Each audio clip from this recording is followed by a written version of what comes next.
Hello, everyone. We haven't had an update on Open Letter to Donald Trump recently, but now things are critical. This YouTube is entitled, Mr. Trump, Don't Sign Your Own Death Warrant with the VP Pick. Now, what we mean by this is Donald Trump is, in some parts, so dangerous to the old guard ruling elite strategy that's been implemented over the last 30 or 40 years, that if he picks someone like the disgusting compromiser Jeff Pence, governor of Indiana, or even Newt Gingrich, who talks a great game, but did very underhandedly slip NAFTA in on us with Bob Dole and Bill Clinton, which I've never heard him apologize for. He also was 100% behind all the new voting machines that are in that count the votes by secret computer programs owned by private companies that the county boards of election officials in over 99% of our counties sign a contract that they're not allowed to look at.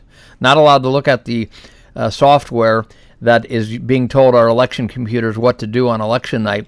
And Gingrich said this was, on Meet the Press, somewhere around a little after 2000, he said that it was, as long as we got a receipt, like an ATM machine, it was fine. Well, Gingrich can't be that stupid.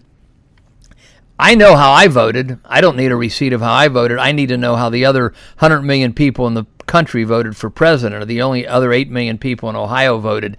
So he was all behind these totally riggable computers. So anyway, I know I like him when he talks a lot, but this is not an attack on Gingrich as far as, of course, that he would ever try to take Mr. Trump out. I'm not suggesting that of him or Pence or anybody else.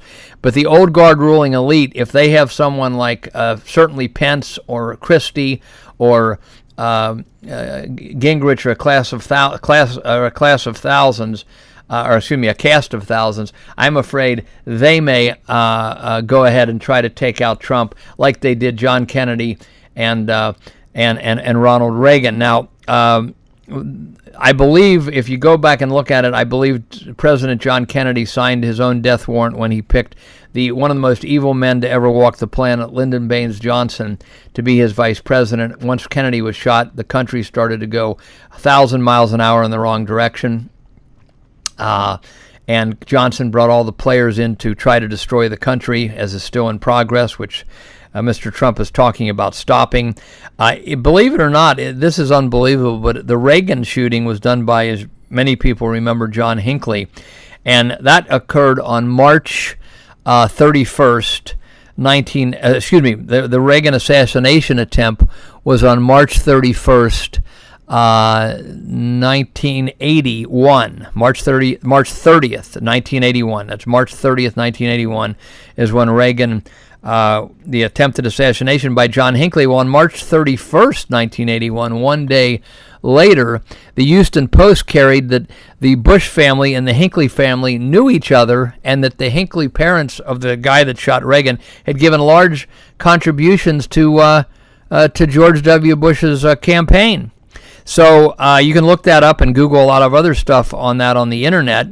Hinckley's brother was to show up that night, March 30th, at Neil Bush's house in Colorado for some kind of a date of a friend of Neil Bush's wife. That's also in the Houston Post article, March 31st, 1981. So did Reagan sign his own death warrant when he picked George H.W. Bush to be his vice president? Again, this is not necessarily an attack on George H.W. Bush, but those who do not know that there is a background shadow government that tries to keep this nation on the neocon, warmongering, bankruptcy, end of America course, well, it's just time to grow up. This is why Trump has a lot of these Trotskyite communists like Charles Krafthammer and Bill Kristol of the Weekly Standard, who the dumb conservatives think are conservatives. That's why they are supporting, are talking, some of them are talking about actually supporting Hillary over Trump, because they are the shadow government behind both parties. So anyway, Mr. Trump, please pick Jeff Sessions, the senator from Alabama, he's the one that you must pick someone who the background old guard ruling elite fears as much as you do.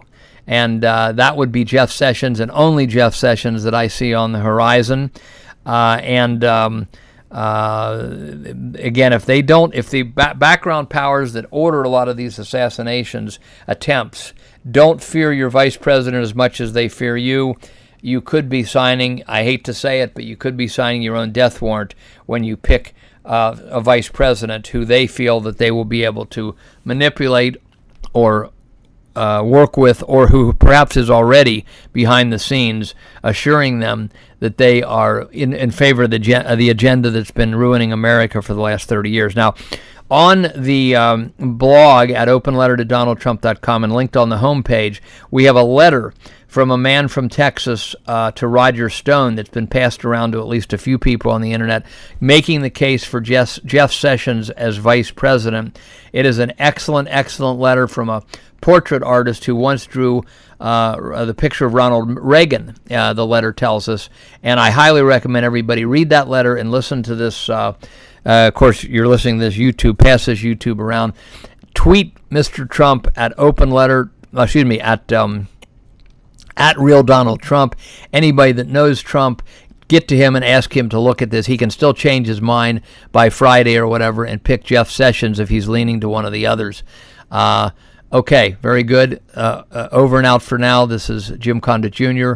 on our Open Letter to Donald Trump update.